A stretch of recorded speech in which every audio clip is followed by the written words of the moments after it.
विवेक और श्रद्धा की शादी को कुछ ही दिन हुए थे और वो आज दोनों अपने हनीमून के लिए होटल में जा रहे थे। श्रद्धा, विवेक अभी होटल कितनी दूर है? विवेक, ज्यादा नहीं, बस यहां से 56 किलोमीटर दूर है। श्रद्धा, इतनी दूर? बस हम दोनों सही टाइम पर पहुंच जाए, मौसम बहुत ही खराब है, कहीं बारिश शुरू ना हो जाए। श्रद्धा के कहते ही जोर की बिजली कड़की और बारिश शुरू हो गई। विवेक कुछ और ही बोल देती, वो भी सच हो जाता। देखो ना, तुमने अभी कहा ही था कि बारिश शुरू हो गई। श्रद्धा, ऐसा कुछ नहीं है, मौसम तो पहले से ही खराब था, कोई भी अंदाजा लगा सकता था कि बारिश होने वाली है। दोनों हंसी मजाक करते हुए आराम से उस होटल की तरफ बराच रहे थे जहां विवेक ने उनके लिए रूम बुक किया था। लेकिन बारिश बहुत तेज होने लगी थी और अचानक पेट्रोल भी एंडिंग पर नजर आने लगा। विवेक, हे भगवान, ये फ्यूल इतनी जल्दी खत्म कैसे हो रहा है? श्रद्धा, तुमने चलने से पहले चेक नहीं किया था क्या? विवेक, हाँ मैंने किया था यार, लेकिन अब ये खत्म होने वाला है। विवेक ये देखकर हैरान था कि जब टैंक फुल करवाया था तो टैंक अचानक कैसे खाली हो रहा है। बस 5 मिनट और चलने के बाद उसकी कार रुक गई। श्रद्धा, क्या हुआ? विवेक, फ्यूल खत्म हो गया, अब हम होटल कैसे पहुंचेंगे? श्रद्धा, अरे देखो, सामने भी एक होटल नजर आ रहा है।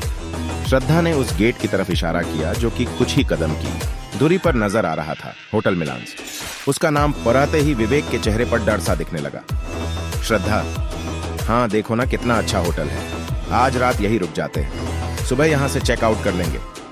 विवेक पता नहीं होटल में जाने से क्यों कतरा रहा था, लेकिन श्रद्धा के आगे उसकी कहां चलने वाली थी, और वैसे भी उसके पास वहां रुकने के अलावा और कोई दूसरा रास्ता भी नहीं था।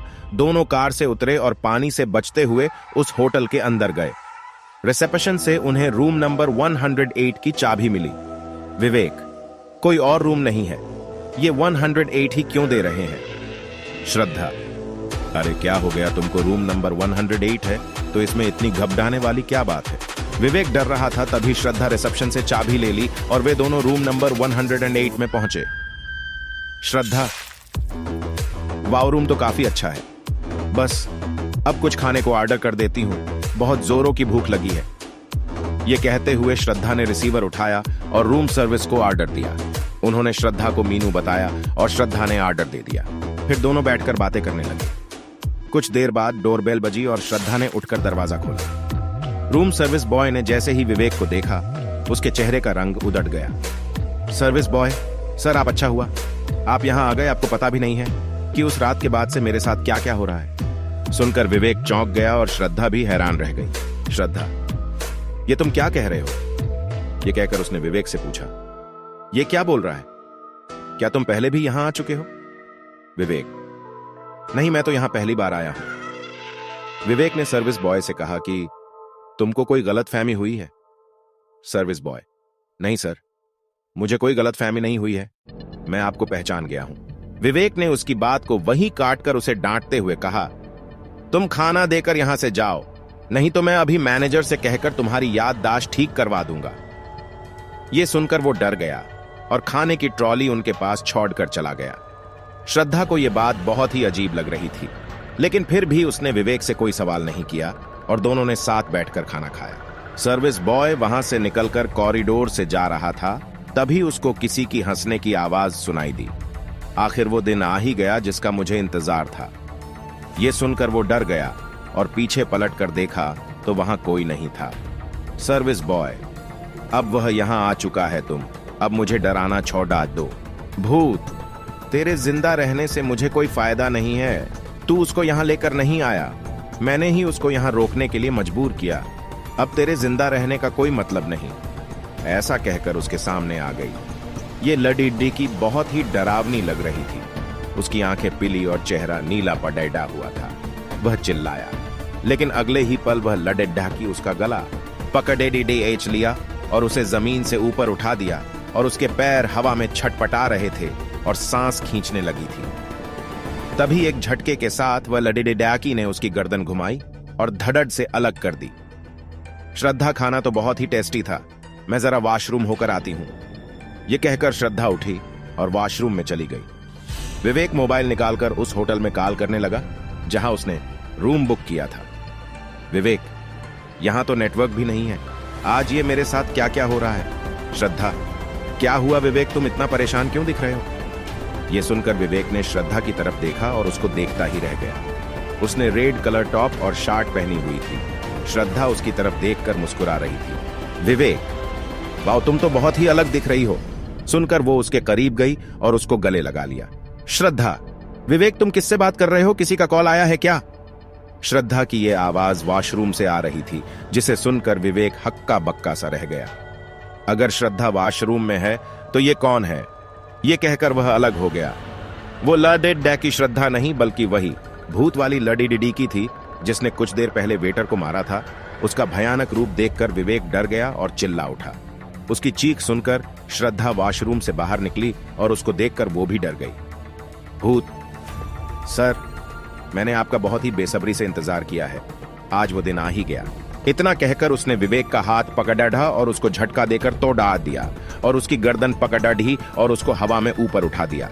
उसने ट्रॉली पर रखा हुआ कांटा उठाया और विवेक के गर्दन पर खचा खच करके मारने लगी।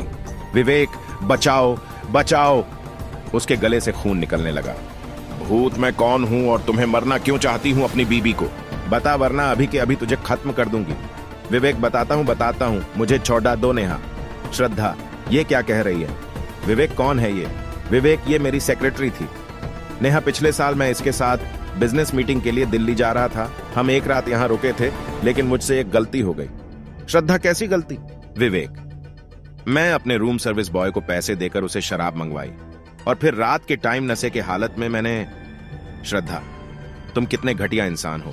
विवेक, आज पता चल रहा है। विवेक, सुबह जब मेरी आंख खुली तो ये मेरे बेड पर बैठी रो रही थी। इसने मुझे बताया रात क्या हुआ था। मैंने इसको चुप करने की कोशिश की और ये भी कहा जितना चाहे पैसा ले लो, लेकिन इस बात को यही दबा दो। लेकिन इसने एक बात नहीं मानी, बल्कि ये कही मुझको इससे शादी करनी पड़ी डिडेगी। ये मेरे ही सामने पुलिस को कॉल कर रही थी।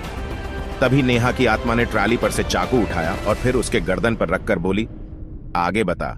विवेक, ये मेरे ही सामने पुलिस को कॉल कर रही थी।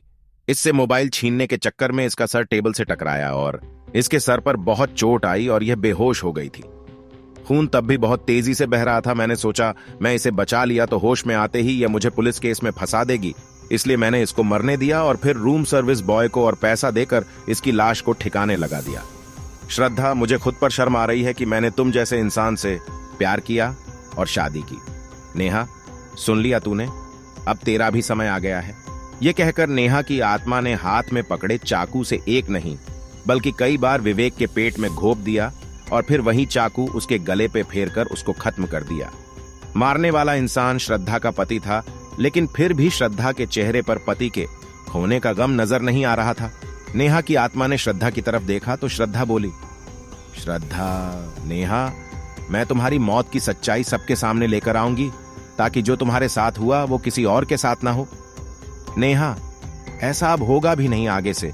अब कोई भी लडेडिका किसी की जिंदगी खराब करने के बारे में सोचेगा भी तो उसकी ख्वाहिश पूरी करने में वापस आऊंगी।